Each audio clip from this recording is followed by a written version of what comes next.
extend a very warm welcome to all of you who have tuned in to listen to this interesting session on our fortnightly Fridays, which we have been conducting since the start of the pandemic.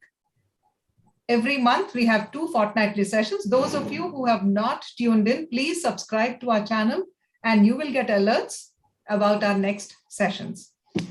A very special welcome to our resource persons today, Professor Kalpana Kannabiran and Professor Sabyasachi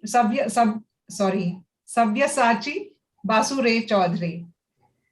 Before I introduce them, I'd like to make a couple of announcements. One is, apart from the fact that you need to subscribe to our YouTube channel, I request you to type your questions in the chat box, which we will pose to the speakers at the end of the session.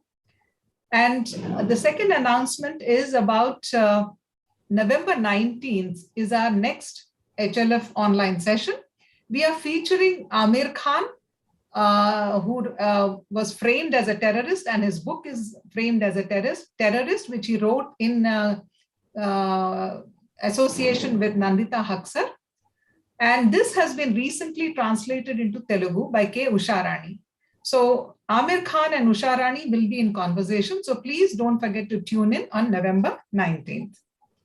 Now, even though some of you would have got our emails, many of you may not have seen in the WhatsApp messages the detailed write-up. So I'll take 2 minutes to introduce our speakers.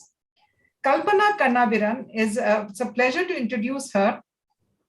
She's a person who have admired over the years for her perseverance, persistence, and academic diligence. And she builds in 48 hours into 24 hours, and I don't know how. She is currently an independent researcher with specialization in critical gender studies, law and society, and sociology. She is the co-founder of Asmita Resource Center for Women at Hyderabad. She was professor in Nalsar University of Law, Hyderabad, and regional director, Council for Social Development, Hyderabad. Dr. Sabyasachi Basu Ray Chaudhury is a professor in the Department of Political Science at Rabindra Bharati University. He is the most unassuming and modest person I can think of. He has been the Vice Chancellor of the university since July 2012. He is also currently the President of the Institute of Development Studies, IDSK, and Honorary Director of Calcutta Research Group. His areas of research include global politics, South Asian politics and refugees, migration, democracy, and human rights in the global South. The book that Kalpana has written, Law, Justice, and Human Rights in India, is very topical today. It's very necessary for us to revisit these again and again and remind ourselves what we have and what we need to preserve. This is a collection of short essays on a range of contemporary issues, such as prisoners' rights, campus violence, women's rights, state impunity, judicial accountability, citizen engagement in lawmaking, and questions of discrimination against Dalits, Adivasis, persons with disabilities, and sexual and religious minorities. She brings into this book her formal training in law, sociology, and gender studies, and her work as a feminist socio-legal counselor with a women's collective into her essays, allowing them to open up alternative spaces for dialogue and public discourse on dissent. Reflecting upon issues of social justice and human rights, she offers insights into the Constitution and law, moving these out of the sacred, unreachable precincts of constitutional courts and into the realities of everyday life. May I now request both our resource persons to please hold up the book for the viewers to see. Thank you. I now hand over the session to Professor Sabyasachi Basu Ray Chaudhury to carry on the conversation further. And I remind the viewers again, please type your questions in the chat box. Thank you very much, Kinera. It's my pleasure and privilege to converse with Kalpana. We have been discussing many things for last 15, 20 years, maybe formally, informally, different seminars, conferences, meetings. But now we are going to discuss this evening her latest book, published by Orient Black Swan, as Kinara mentioned, entitled Law, Justice, and Human Rights in India, Short Reflections. Now, this is a book which is a collection of 64 opinion articles and 3 interviews also, published between 2000 and 2020. And these pieces, short pieces, were earlier published either in the newspapers or online news portals, or in some cases, reputed academic journals, or as book chapters in edited volumes. But mostly these were published in the newspapers. So whenever usually I come across a volume that is primarily a collection of essays published earlier, there is sometimes a feeling with me that this could be a marriage of convenience so far as the essays contained in the volume are concerned. But Kalpana's new book, I can vouchsafe, entirely contradicts that cliched idea of mine. And that's why I must first congratulate Kalpana for this publication. And now this volume is organized mainly into 2 parts. It is very much organized. And part A presents chapters on different issues, including Adivasi rights, Dalit rights, rights of persons with disabilities, and rights of the minorities, queer rights, as well as women's rights. The second part, part B of the book, it presents chapters on the overarching debates around human rights, civil liberties, and reflections on the Constitution of India for our own futures. Now, each of these parts is further organized into thematic sections. I'm not going into that. For that, I would recommend you, all of you, to read the book. But within those thematic sections, individual chapters, that means the essays we are mentioning, are arranged more or less chronologically. And in moving between these sections, therefore, one also moves back and forth, sometimes chronologically. Now, as it is mentioned also in the cover of the back cover of the book, that this book is a kaleidoscopic in nature, as it deals with, the contemporary burning issues like prisoners' rights, campus violence sometimes, women's rights, state impunity, judicial accountability, and other issues concerning the Dalits and Adivasis. So this is an interesting volume indeed, and Anand Teltumbde, our good friend and conscience keeper and a radical Ambedkarite philosopher, has kindly written the foreword to this outstanding, interesting collection. However, we regret to say that as this book went to print, Anand landed up in jail. But that is another story. Let us come back to this evening's discussion. In a lecture delivered perhaps in Tunisia in 1967, Michel Foucault referred to heterotopias as other spaces. Now, Foucault said that heterotopias obviously take different forms, varied forms, and perhaps no one absolutely universal form of heterotopia would ever be found. Now, what Kalpana's work here, coupled with the Foucauldian theory of heterotopia, indicate is that it is essential, perhaps, to focus on the temporal and spatial setting in order to facilitate the potential or purpose of the heterotopic object and medium. And that is where, the importance of this book lies. Now, I have spoken a lot, I think, and you all would agree that this evening we would all prefer to listen to Kalpana, the author of this very, very interesting book.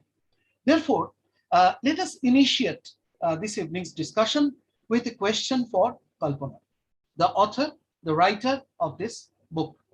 My first question to Kalpana would be that do you think that your short opinion pieces, which you have collected in this volume, are primarily critiques of power and dominance?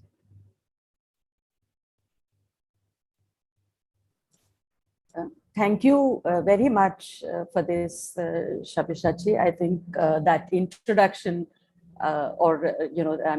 leading us all into the book has been really very useful also for me.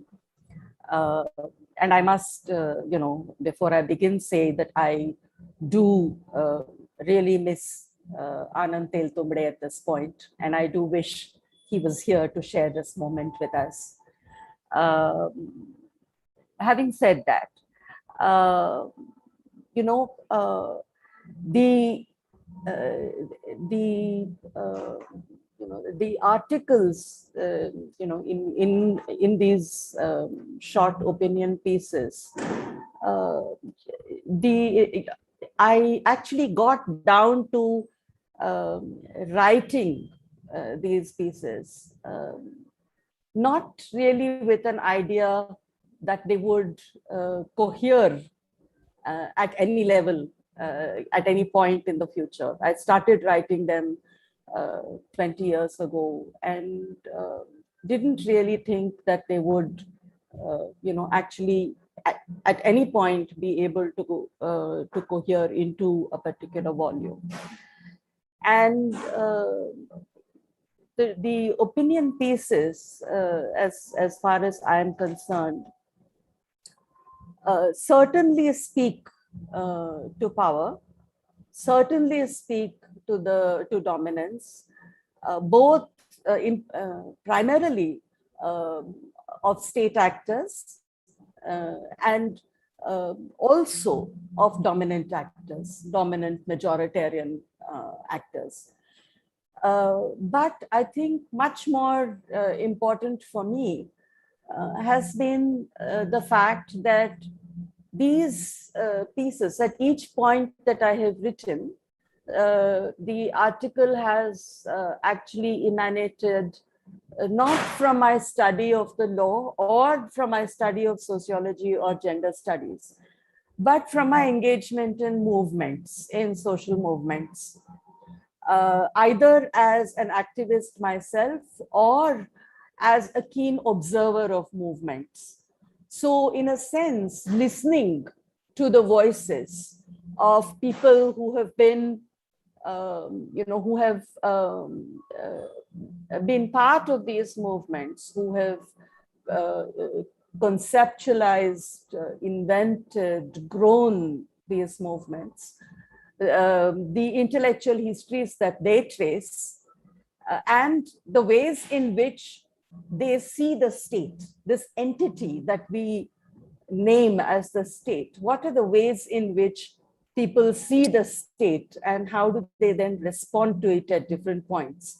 So my interest has been in the quality of that engagement. And so while it does speak about, and it does attempt to lay bare the arbitrariness of power, the laying bare of the arbitrariness of power is really something that emanates from the voice of resistance at every point, so it's either part of a fact-finding committee, or it's part of a group that is trying to look at reform, for instance, in rape law, or it is trying to take on board these struggles, particularly in the state that I come from, the composite state of Andhra Pradesh, the enormous struggles to bring extrajudicial murders by the state within the meaning of murder, to criminalize encounter killings, the labors of movements for women's rights, of queer struggles, of civil liberties struggles, of Adivasi struggles, of Dalit struggles. The labors, we rarely understand movement politics as labor. But the labor, intellectual and physical labor within movements is really something that is at the base of my writing this, So it's like, if there weren't movements in this entire period that I was writing, and in the period immediately before, so I would actually go back to the emergency of 1975. If we didn't actually have vibrant movements in this period, I wouldn't have been able to write a single essay. So in a sense, it's quite set apart from any of the other writing that I may have done as a sociologist, looking at particularly academic questions of the law or, theoretical engagements within sociology or gender studies. This is a parallel kind of stream that really doesn't, that has a place of its own. And it has constantly beamed into my academic work, but it still does have a place of its own. But Kalpana, as you have been mentioning about the emergency proclaimed 1975 and the kind of difficulties you would have faced, you presume, had you been writing in those times. But now there is a growing kind of concern as your essays were published as early as in 2000 through to 2020. So as we moved on, even I also write sometimes opinion pieces, newspapers, and you also do. So the point is that do you think that the times are changing, and even without declaring an official emergency, sometimes there is some kind of a, self-censorship on behalf of some of the newspapers, their editors, and some of the pieces may be, chopped before they are published, or maybe in a very, distorted form it may be published. So is that concern also, bothers you, or is it just a, passing thing? Yeah. Well, you're so right. The emergency was the emergency, but at enormous risk to life and personal liberty, people wrote. And what really stood out during the emergency was the performance of protest and the performance of the Constitution in courts that were enforcing MISA, or in courts, even the Supreme Court, where emergency itself was being declared legal, and the suspension of fundamental rights during emergency was declared lawful. In that kind of situation, you still had poets, writers, activists actually writing and publishing and singing their writing, particularly in the High Court of Andhra Pradesh, singing their poetry within the courts, as a defense, as a point of defense of personal liberties. They actually sang their poetry in court. So that was a different time, where there was, of course, disappearances, encounter killings, arbitrary arrest, illegal arrest and detention, torture, all of that. But still, the voice of resistance was not stilled or silenced, because the voice just kept coming up. Now, the change that I see now is that, of course, there is no declaration of emergency by the government, but this is a state of emergency as never before, So we are looking at the same realities. We are looking at encounter killings. We are looking at arbitrary arrests and detentions. Anand Teltumbre and the entire Bhima Koregaon, UAPA, NRC, anti-CAA protesters, the entire lot of our friends who have been, in arbitrary detention with no case. Look at Siddiq Kapins. I can just keep naming so many. Yeah. So it is the same rules that are operating. We don't have a leader, a national leader, either the prime minister or the president or the home minister, actually going on to national radio and saying the president has proclaimed emergency. This is nothing to panic about. That speech has not happened. But beyond that speech, I think everything else has happened. There is fear. In my experience, I think a large part of my writing has been concentrated between 2014, 15, and 2020. And there is a clear shift in what I have written in this period. And I must say that, you know, a large bulk of my writing has been in the Hindu. I've also published several pieces after the Hindu. It's been The Wire, several pieces in Scroll, in New Indian Express, also Live Law. And it hasn't been an easy task, I understand, for the editors and for the news outlets. But I have not encountered a single instance where I have been told not to state something, or where something that I have written has been excised. The maximum that I have been told is that I must provide the validation for a statement. So if there is a geo, or if there's a statement that is available in the public domain, even if the opinion piece doesn't actually allow for referencing and notes, I have been asked to produce it, and that in very few instances, but I have been asked for that. But there has been no censoring from the platforms in which I have written. And I've always been very, very grateful to the editors of all these platforms for you know, putting themselves out in publishing pieces that could be a problem. Yeah. They also, the other thing that I have been very careful about has been not to censor myself. You know, that I have been very, very conscious of that. Also because of my position, particularly since about 2011, when I have been heading an ICSSR institute, co-supported by the Reserve Bank of India and the state of Telangana. Yeah, and it's not an easy space to be in.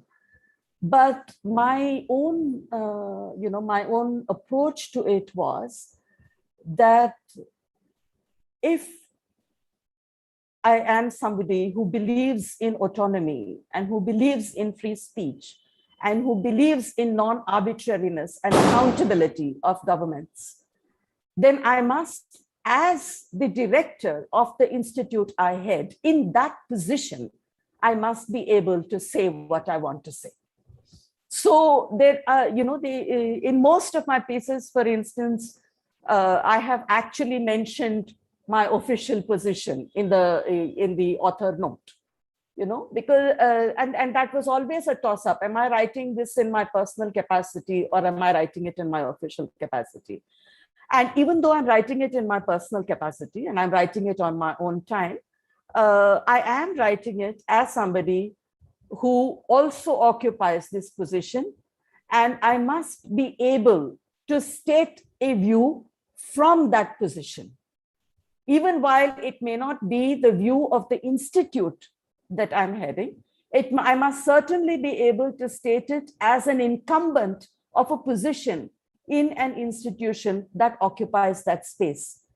Especially because we are facing this situation where institutions have just been crumbling and institutional autonomy is, you know, in a rubble, you know. So but the question has also been, how do you resurrect institutional autonomy, which basically is the autonomy of the people within those institutions.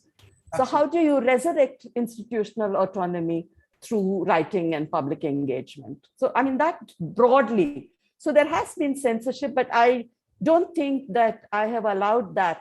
I mean, you know, having grown up under surveillance, you know, I mean, I actually grew up under state surveillance, being the daughter of somebody who had to be surveilled.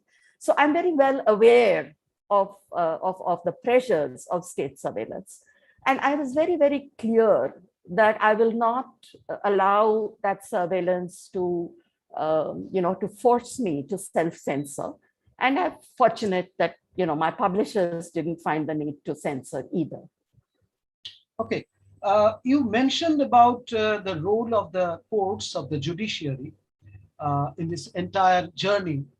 To what extent the judicial decisions do you think are important in foregrounding rights of different marginalized communities in India, in the contemporary context, in the contemporary disturbing times sometimes. Yeah. No, I actually think they are really important because they set both a positive example and a negative example. And I think in the essays in this volume, there are essays which point to the positive example. Right. There are also essays which point to the negative example. And it is really important because I think that as citizens, we take our wisdom, our understanding, our courage to courts in order to seek an enforcement of the Constitution, to seek an unconditional enforcement of the basic tenets of the Constitution. You will see this, for instance, in Naz Foundation. You will see it in Navtej Johar. You will see it in Puttaswamy. Yeah. And there are several others. But you actually go to courts taking a story of courage with you. And through that story of courage, you narrate the Constitution in a particular way to the courts. And it is that narration that the courts then,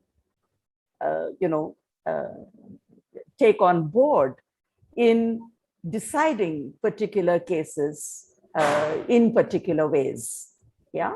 So the courts can also sing the Constitution after petitioners sing the Constitution. So you have Vikram Seth singing the Constitution, or you have Danish Sheikh performing, performing the criminalization of 377, or the criminalization of homosexuality and LGBTQI rights. But then the courts then in Navtej Johar start singing the Constitution, quite literally. So they're going from Shakespeare to Falana, so a huge effort that the courts make in order to break out of the straitjacket of, black letter interpretation. So yes, these stories are telling us that these lives have the guarantee of protection under the Constitution, but somehow just the text of those two, the two lines that constitute the text of Article 21 by themselves are not adequate to think through, to think through this protection. So we need then to expand the reach of it by recourse to literature, to poetry, to movements, to mobilizing, to personal experience, an apology, a public apology for an intergenerational wrong on queer communities. This is what the Supreme Court has said. So I think that in these kinds of judgments, also, for instance, with, not to forget Naz Foundation, I would actually put Naz Foundation and Navtej Johar together. But also, if you look at the Puttaswamy judgment, for me, an extremely important part of the Puttaswamy judgment is the resurrection of the three dissents, of which Justice H.R. Khanna's dissent was something that I witnessed as a teenager growing up in emergency. That fundamental rights shall not be suspended even during times of emergency. It was an extremely important lesson. And to just have those dissents resurrected, that, surveillance is bad, suspension of fundamental rights is bad, just to have those resurrected, I think is enormous in terms of its political, political potential for the future. There are also, judgments like the guidelines for dowry prohibition, for 498A, or, talking about the Prevention of Atrocities Act as basically, trapping gullible, dominant caste people and so on. These are judgments that then hold a negative example for us, how not to judge. Yeah. So I think that I actually don't see a separation between the deliberations within the courtroom and citizen engagements, because I think they are always in conversation, whether that conversation is visible and intelligible to us or not. And part of my project, even in persisting and writing op-eds, 1,200 words, is to establish that connection between courts and people. Thank you. Now, as you were also interestingly mentioning about the right to dissent, that reminds me of Jacques Rancière, to whom politics is not a matter of what people receive or demand. And to him, it is not also a matter of the institutional creation of just social arrangements. Rather, he thinks that it is a matter of what people do, and in particular, what they do that challenges the hierarchical order is to act under the presupposition of one's own equality. Now, what are disrupted through this process are not only the power arrangements of the social order, but probably and more deeply, the perceptual and epistemic underpinnings of that order, the obviousness and naturalness that attaches to the order. Now, such a disruption is what Rancière, as we all know, called dissensus. Now, do you think that this is more important in a democracy than consensus? How do you react to that? Yes, certainly. I think that what we in fact see playing out is the persistence of dissent. And dissent has always been a small voice. It has been the small moral voice, but it has always been there. And we can go right back to figures within the anti-caste movement, to figures within the national movement, to dissenters right from 1950 to the present, at enormous personal cost. So you may be arrested, and now, of course, you may be trolled by private armies. But what we often see and the full force of what hits us is the trolling, yeah. But I think what we also need to do is to shift the focus keep the focus on the importance of dissent and on the centrality of dissent, and the fact that there is no politics without dissent, and the fact that there is no understanding of the Constitution without dissent. You can't understand a constitution as something that only embodies consensus. The Constitution as a living document for me, interpretively, through our lifetimes and into the futures, has the potential of making dissent part of public discourse and the public imaginary of a very different world, which is why this takes me back to the Puttaswamy judgment, where there's a whole whole paragraphs devoted to the three great dissents.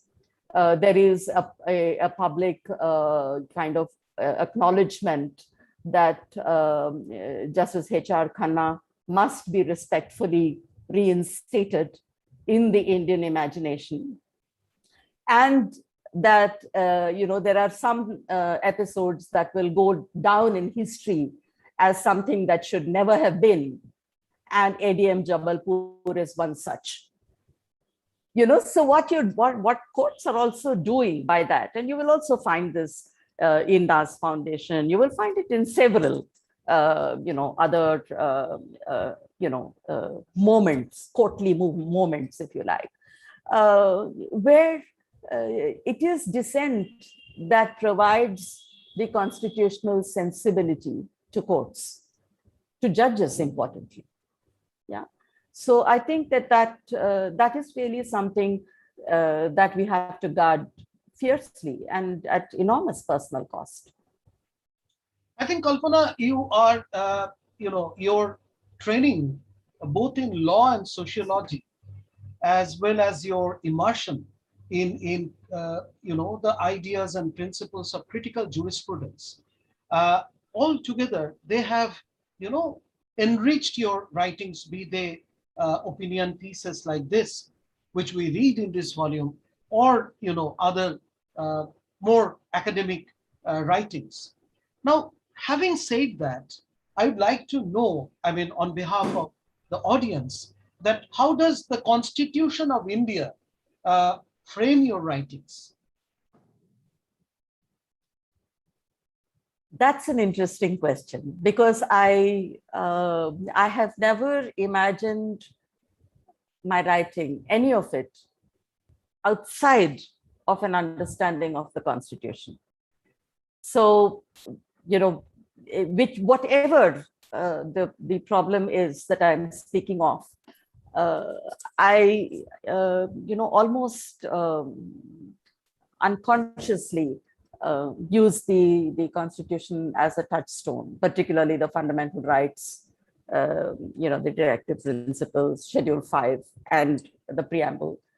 And so I would say that it is a wayfinder for me. So what do I mean when I say that a particular class of people have been discriminated against, in this particular instance? So how do I understand that discrimination? So in that, I don't go into case law, which is the way lawyers might approach it. I don't necessarily go into all the case law, that looks at that particular problem and discrimination in that particular sphere. I just look at the bare text of the Constitution, and I just keep reading and rereading it to see how much of meaning those 5 or 6 or 8 lines can possibly make to me. Because I already have, on the other end of the scale, I already have the experience from movements or from people, the experience of vulnerability, of marginality, of suffering, of harms, grave harms, on the other end of the scale. And so I'm constantly looking at their articles to say, how will this article actually speak to me in understanding this particular kind of problem better? And more recently, I kind of tried to get around that and started thinking about the Constitution as a commons, and we have, of course, a stunning scholarship on the commons. And this is something that I'm kind of currently working on and trying to develop the idea that we need to look at the Constitution as a commons, that as people in this country, we have a stake in, and we have a right in, and an entitlement to, and a sense of ownership, a collective ownership over. Yeah. So it's not something that should ever be abdicated to courts. Now, this is something that we are doing constantly through the innumerable petitions that we take to courts. But I think we need to develop that idea and formalize the idea of the Constitution not being the property of the securitized environments of courts, that they belong to the people. So how do we imagine the Constitution as a commons? And this idea actually struck me very, very well when we were looking at the anti-CAA protests. And we saw from one protest site to another, the two pieces that were recited in multiple languages were Faiz Hum Dekhenge and the preamble of the Indian Constitution. You know, at every site, you have a recitation of the preamble to the Indian Constitution. And then I said, there's something else that's happening here. So we've actually moved somewhere from reciting the Constitution within courts. We are reciting now the Constitution outside courts. And this certainly signifies a turn in our politics. That's a very, very significant response to the question. And I think, I mean, we also need to take into account the very fact that, I mean, the legal practitioners in the court, most of the time they take law as it is without having that kind of training in critical jurisprudence. And that's why they basically rely upon the case laws and the law as it is, as I told you.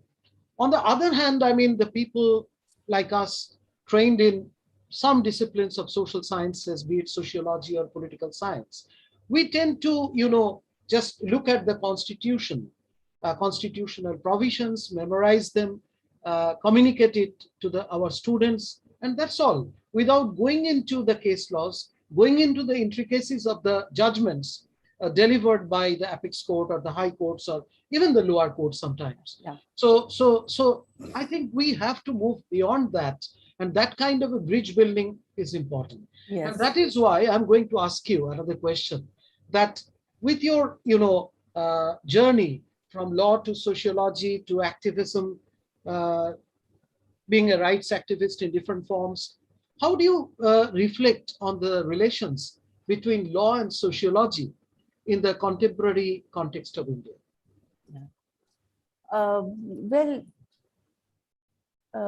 You know, I actually came to law last of all. So I started with sociology and activism within the women's movement almost simultaneously, but my formal training was in sociology. I came to law much later when we'd set up our women's collective, Asmita, and I found that one of the things that I was coordinating right through the 30 years that Asmita has been active is the legal services and outreach. And this meant that there were a lot of women in very difficult situations who needed legal aid and legal services. And we had several lawyers who used to volunteer their services with us. And I would always find that they would simply dictate a provision in the law to me and would not be willing to discuss it because they saw it as insider knowledge. You know, I think disciplines have very, very many technologies of gatekeeping. And within the legal profession, this is really very, very strong. And so, you know, just the fact that, you know, you are not a lawyer, so you can't understand the law. So you tell us what is her problem, we will implement the law for you. And that was unacceptable to me. And I would keep insisting. And then after a point, I realized that it was really getting very difficult because it led to a lot of conflict with the lawyers, who were all good friends, but it led to conflict.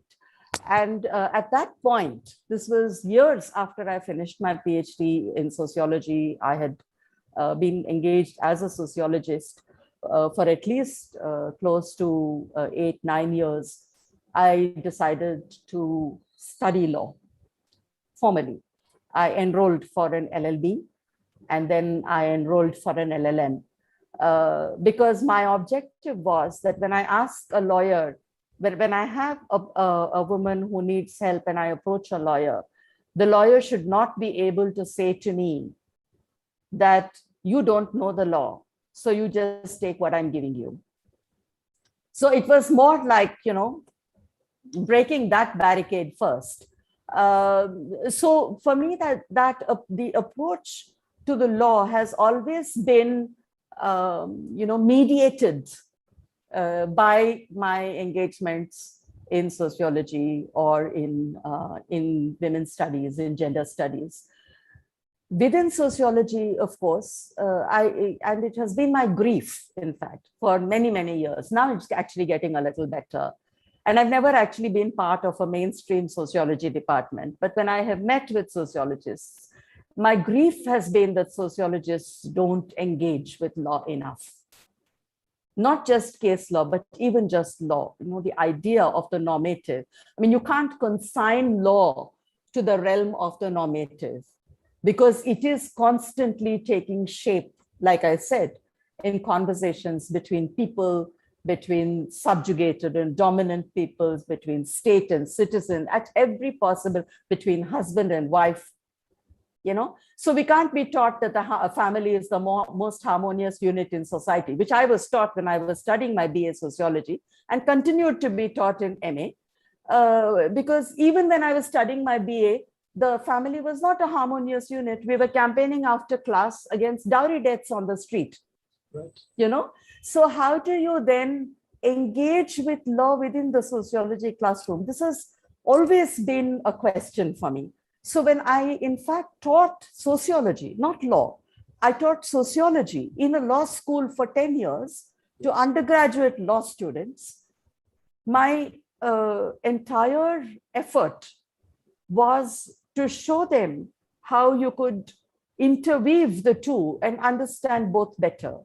So you don't get to understand the law if you don't have a sociological sensibility or a sense of politics. And you don't get to understand sociology if you don't have a sensibility of the law.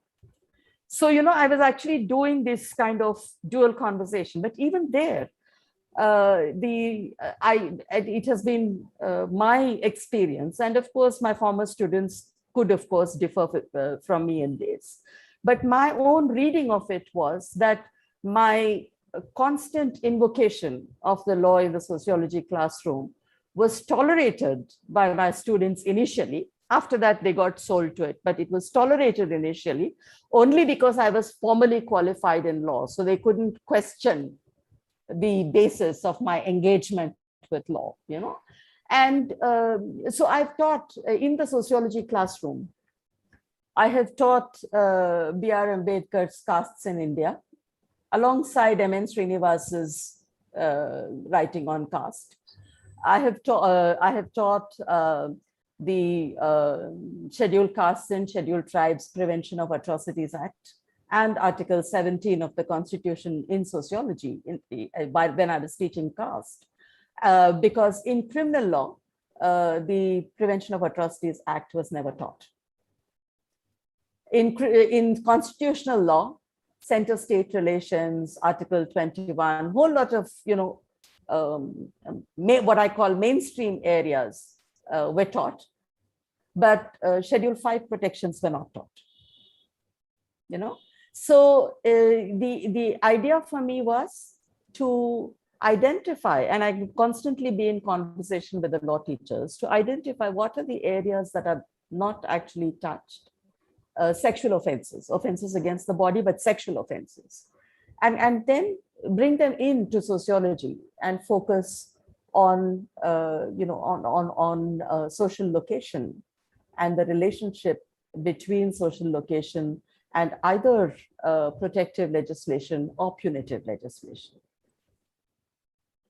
Yeah, Kalpana, I mean, the people listening to us on this digital platform of Hyderabad Literary Festival, most of them probably know that you received the Amartya Sen Award for Distinguished Social Scientists in the year, I think, 2012, in the discipline of law. And you were one of the social scientists to receive the award in its very first year.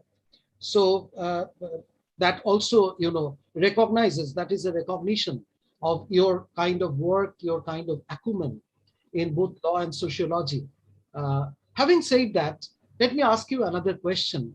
That you have mentioned somewhere in this book that emotion occupies a central place in your exploration of law and its relation to the borders of different orders.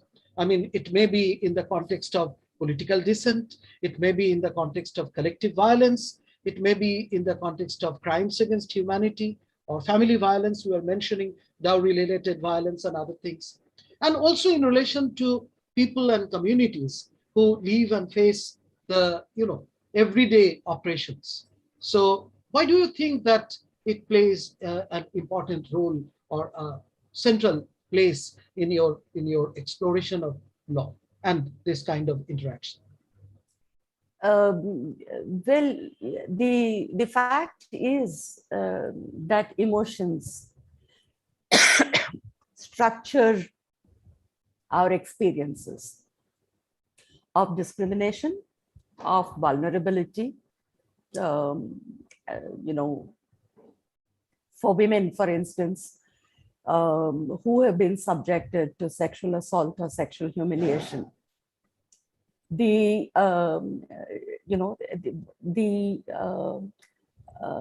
emotion that is constantly expressed within courts also is the emotion of shame. You know, if she had shame, she would not have testified. She has to protect herself and her honor, the whole honor, shame. It is about emotion. Yeah. Disgust, when, for instance, you are enforcing untouchability, when you are lynching minorities or Dalits for wrongs that you think are wrongs against religion or caste. It is the rule of disgust, no? So disgust is an emotion as well. And I think that, and it plays out in the courts also in very different ways. So for instance, you have the Supreme Court in a case on Prevention of Atrocities Act talking about, these people trapping guileless, innocent, respectable people, and they are so mercenary in what they do, and they're so scheming. Each one of these words connotes an emotion of disgust. Yeah. And so emotions of disgust validate penal legislation. Look at UAPA, look at the defenses that the state puts up, or the arguments that the state puts up against people who have been subjected to arbitrary arrest. The space of hate has many, many layers.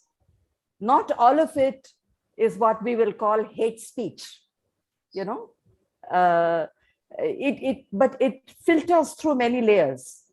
And against that filtering of hate in many layers, and like I said, borders of different orders, the emotions of resistance. Why do we resist? It is anger. Why do we recite the preamble? Because it is an act of reclamation of what is ours. It is an act of reclamation of dignity. Why do we perform the Constitution in courts? Why do we perform poetry in courts? Because there is no other way that we can express what the Constitution means to us, except through the poetry we write or the songs we write or perform. So I think the point is, and of course, again, I keep coming back to Navtej Singh Johar, where it was emotion, emotion, emotion all the way.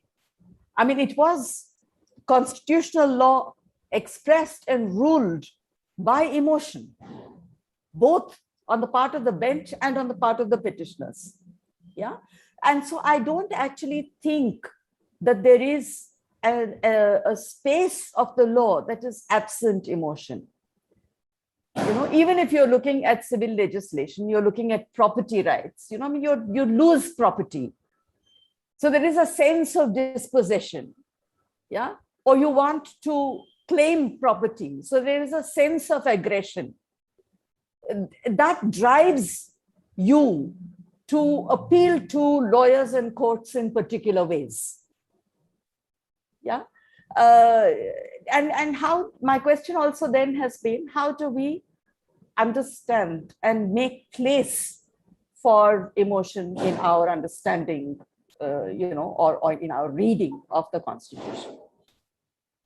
So we are running short of time, but a very brief question, the last one on my behalf, is that you have been introducing law students to sociology. You have also been participating in protests and campaigns and advocacy programs of different kinds. And how could you move from, straddle these several domains? And how did it help you to reflect on the contemporary issues in India that you have reflected on in different kinds of newspapers and newspapers? Yeah, actually, I never thought about it. I never actually thought that I was, or I had to straddle, the academic in sociology, in law, and with the and the activism on the other side. It just happens, that is the way I started out work. And I actually don't know another way of working, so and with the lockdown, the fact that I've been kind of hemmed in at many times when I felt hemmed in, and it's not always been possible to get out of an administrative position or a teaching position that was 6 days a week. Writing this then helped me connect immediately, because when I wrote a piece, I always got a message or something from the most unexpected source saying, I'm so glad you wrote this, and it really is useful for us as activists. At one point, when I wrote about Article 19(5) of the Constitution and the protections it gave to scheduled tribes, out of the blue, Swami Agnivesh called me. We had not been in touch for 20 years. And he just called and said, this is extremely important, and I'm so glad that you wrote it. And so there are very different ways. So activism sometimes has meant going on fact finding, being in public tribunals, visiting Kashmir, visiting Chhattisgarh, writing reports on what we saw.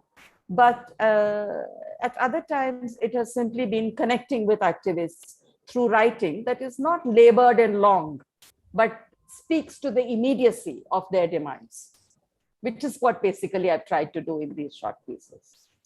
Right. Thank you very much. It has always been a pleasure and privilege to interact with Kalpana. I always learn a lot personally. And this evening also I learned a lot.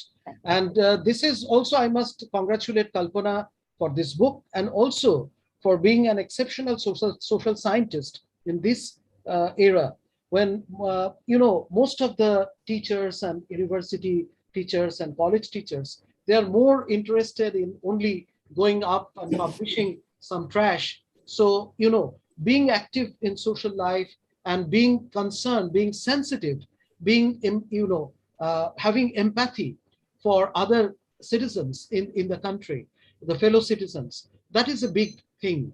And for that, I would once again congratulate Kalpana, and I must thank HLF Digital Platform for giving me this opportunity to interact with Kalpana. And now it's over to Kinera. Thank you very much, Sabyasachi. This session has really also helped me to open out so many areas that I actually hadn't really thought through. Thank you.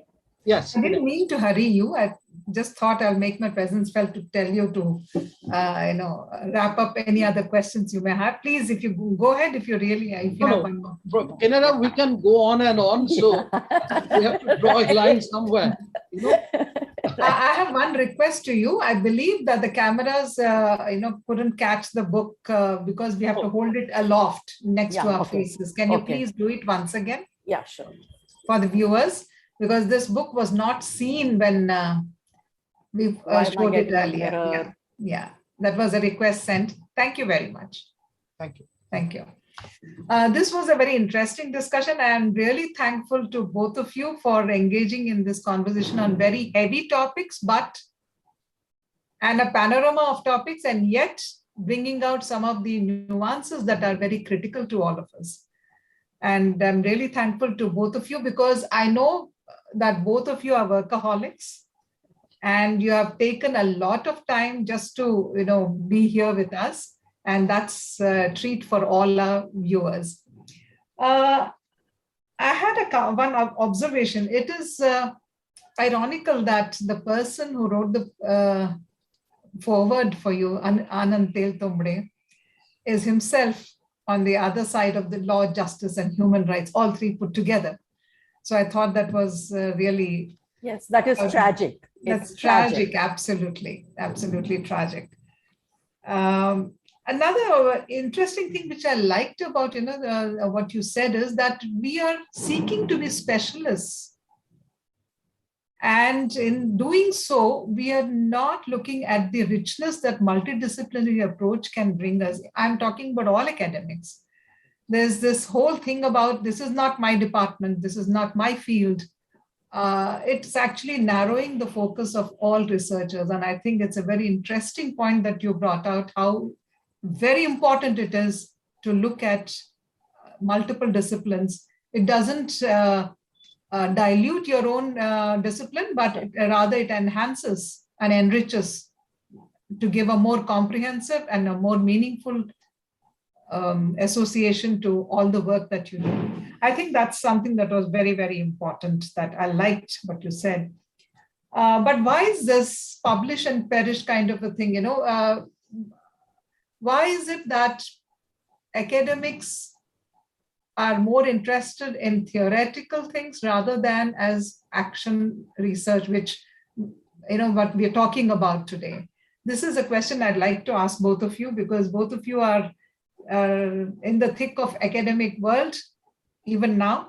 And I find this whole thing of saying that this is what I have hypothesized, this is what I have done, but in reality, how does it really impact a society? How do you really take the results back to society is something that is not really discussed. Could you please talk about it? Kalpana first, then I will go. Yeah. Okay. I actually think the world of ideas is extremely important. So I wouldn't actually diminish the importance of ideas and writing and theory, radical theory of different views. I wouldn't, or any writing for that matter, or even ideas that get communicated through orality, through the visual medium. We don't need to have a homogeneous space where all of us are just tuned into action research or into areas that are immediately connected to people. A large part of my work is not, in fact, directly connected. So I have, for me, I have actually developed two different streams which run into each other, but there are two streams. And I'm constantly also engaging with writing as much as I can and with the world of ideas and knowledge, because I don't think the, the payback or the playback needs to be immediate. We're talking about the long durée, the long durée value of ideas. So, I think that there are people who have focused on theory, who have focused on formulations of particular kinds of theoretical ideas that have been extremely valuable and that help us investigate so much of the reality that we do. So, for instance, when I write, there are so many influences. It's not only the people who are resisting, but I'm able to tune into the people who are resisting because there's so much that has been written that speaks to the world of ideas. Yeah. So I think that we need to keep that total plurality and diversity of engagement on board, and not kind of place a requirement that all writing should subserve a particular purpose. Not necessarily that way, but I'm saying that some people detach completely. But there it's a very mixed bag, you know. I mean, you find people who are detached who do stellar work, but there are also people who are detached so it's very, very mixed. No, I will partially agree with Kalpana, but once again, I will remind all of you that Kalpana is an exceptional social scientist, and therefore she has been working in a particular way, I think, which is more desirable for our society nowadays. But the point is that when we are living in a neoliberal times, we are gradually trying to imitate an American system. And that is also the fifth carbon copy of the American system, American education system, not the best one. Yeah. And therefore, what Kinera rightly pointed out, that we are, following this dictum that publish or perish. And I will disagree with Kinera that it is not really, we particularly the people involved in social sciences, teaching and doing research, we are not really, formulating new theories in our country. Basically, primarily what we are doing is we are narrating stories about, the grand theories of the West, grand theories of the global North, without, going deeper, delving deeper into our societies, our cultures, our economic situation, political situation. So we are only quoting this philosopher and that philosopher without having any roots in our own society, culture, and politics. So that is the concern. And I believe that if our social scientists, our fellow social scientists, if more of them, they really try to, do more empirical work. I mean, learning from the experiences gathered from, I'm not talking about the so-called field trips and field visits. I'm really fed up with that. But really engaging with people, really interacting with different strata of the society. For social scientists, society is the laboratory. We are not, from the pure sciences. Therefore, we don't go to a laboratory environment and find out what salt will be the outcome of a particular kind of, test. So we interact with the people, we try to find out what kinds of discrimination a group of people are facing, as Kalpana was narrating. So that helps us to on the one hand, write about them, just narrating their stories, and gradually that helps us to theorize, to conceptualize from the experiences of the global South and also India. Thank you. Siddhika asks, perhaps on behalf of a lot of youngsters as well, you mentioned that your writing in op-eds hasn't been censored, but there are many people who aspire to write political opinion pieces but fear censorship, or are advised by those around them to tone down their writing. Do you have any advice for people in such situations? I'm sure this is a dilemma of a lot of youngsters today. No, it's so not. I think your advice would be really helpful to them. Well, it's not only the dilemma of youngsters, it's also the dilemma of scholars, mid-career and senior scholars. I have had situations where people have told me, and friends in the academia have said, you really have guts. I don't know how you do this.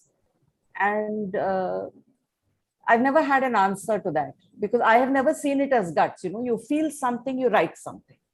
And beyond that, there has never been anything. It's not like, this is something courageous we have to do. There's no kind of, targeted approach to displaying courage. You just write because an idea occurs, anger, passion, you write. Yeah.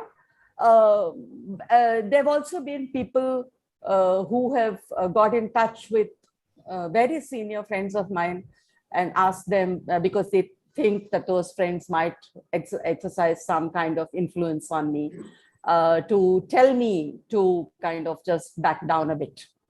Yeah. So I've also got those kinds of messages. The point is, how much of that will you take and how much of it will you discount? The actual, the real problem is, of course, when you are in the job market and you face a vindictive selection committee or vindictive members of a selection committee, then it's a real problem because then it's a question of survival, it's a question of livelihood. But it doesn't have to be because you write. I have had an awful experience in the job market for the first 10 years after my PhD. But that didn't have to do really with my writing or anything like that. So that's a bit of a lottery, whether you get an opportunity or not, whether you win appreciation or brickbat. So it's a bit of a lottery. And which quarters do you win it from? How decisive will those people be in your experience going forward? So I don't think you should really, I don't think anybody should really allow themselves to be cowed down. If you have an opinion, you should be able to express that opinion. The caveat, of course, is that the expression of that opinion will always be judged in terms of the good or the harms that it opens out potential for. So for instance, if you are engaging in hate speech, or you're engaging in an extremely anti-Dalit, anti-minority, misogynist kind of article, sure, you really feel that you ought to write like that, you will write like that. But you should stop to think about, who is it that you are writing about, and how much of their experience, how much of the people that you are portraying negatively, how much of their experience do you really know? How much have you understood? How much have you attempted to understand? And also that any piece, whatever your opinion may be, there is always the possibility that you will be taken down brutally by somebody who disagrees with you. And that can't shake the foundations of what you want to write in future. It may force you to reflect, and you may actually change course because you have in fact found that there has been a problem with the way in which you formulated, or you may stick the course because you feel there is no problem. But I think that whole idea that you write, you deal with disagreement, you don't get too carried away with praise. These are some things, and you don't allow yourself to censor yourself. Self-censorship is the death of writing. As a supplement to that, I'm very happy that you actually, both of you discussed about talking even during times of emergency when there was a fear atmosphere, and there is a fear atmosphere now. But we are living in a highly polarized world, not just in our country, but everywhere. And this has created a lot more of pressure on people not to speak up, or those who speak are attacked mercilessly. So, and this is happening not as, in a society, but it's happening within families too, which is the base root of society. Even within a family, this polarization has occurred. So in this situation, as a sociologist, what do you think will work in voicing opinions? I find that then people voicing opinions is not increasing, rather it is either stagnant or going down. So that seems a worry for me. Because, dissent has always been there. Different opinions were there, even within a family, but you were respecting each other despite the differences in opinion. This is no longer the case in our society today. So how do we deal with it? Yeah. I basically just think that one has to speak one's mind. And like I said, the family for me has never been the most harmonious unit. It is as harmonious as every member of the family makes it. It breaks down the minute there is an enforced consensus. because then you may think it's all very nice and very harmonious, but in fact there is an unseen force that silences. So I think one just has to deal with that situation and not give up the power of speech, because if you give up the power of speech, then there's nothing left. Whether even within families. Now with WhatsApp, for instance, there's so many friends of mine who have said that while they are for a plural convivial democracy, several members of the family are extremely rabidly majoritarian, and the WhatsApp groups kind of keep propagating this. And I have had friends who are agitated about the fact that they have to deal with it. And my simple question has been, why don't you sign off the group?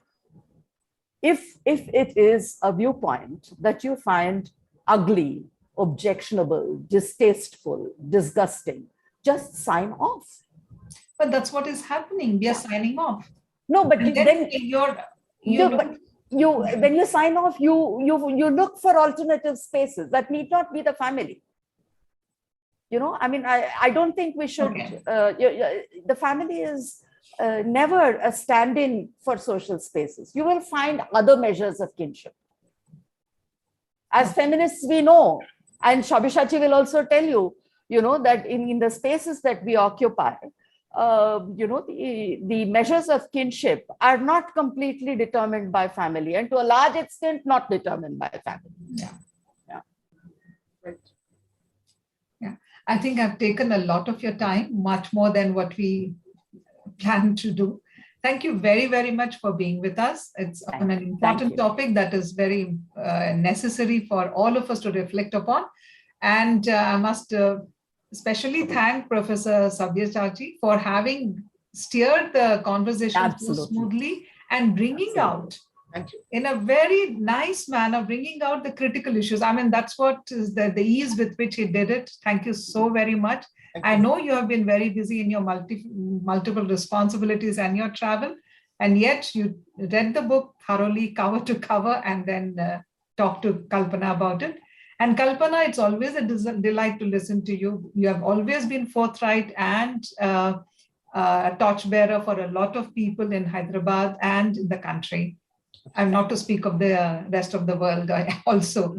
So thank you very, very much for being with us. So on behalf of all my colleagues at the Hyderabad Literary Festival and our colleagues at the Orient Black Swan, I formally thank both of you for sparing your time and discussing with us this very eminent topic in a very conversational and yet very enlightening manner.